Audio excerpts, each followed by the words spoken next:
కాంగ్రెస్ ప్రభుత్వం తడిసిన ధాన్యాన్ని కూడా కొంటున్నామని చెబుతున్నప్పటికీ ఆచరణలో మాత్రం అమలు చేయడం లేదని మాజీ మంత్రి హరీష్ రావు ఆరోపించారు.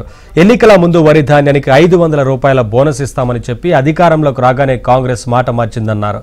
సన్నవడ్లకు బోనస్ ఇస్తామనడం రైతుల నోట్లో మట్టి కొట్టడమేనన్నారు.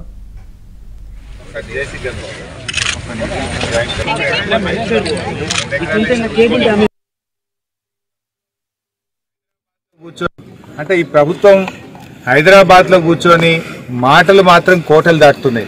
మేము తడిసిన వడ్లు కొంటాం, అన్ని వడ్లు కొంటాం, చివరి గింజ కొంటాం అని మాటలు మాత్రం చెప్తున్నారు. కానీ క్షేత్రస్థాయిలో ఆ పరిస్థితి లేదు. రాష్ట్రం అంతా కూడా అకాల వర్షాల వల్ల ధాన్యం తడిచిపోయి రోజుల తరబడి పడిగాపులు కాస్తున్నటువంటి పరిస్థితి ఉంది.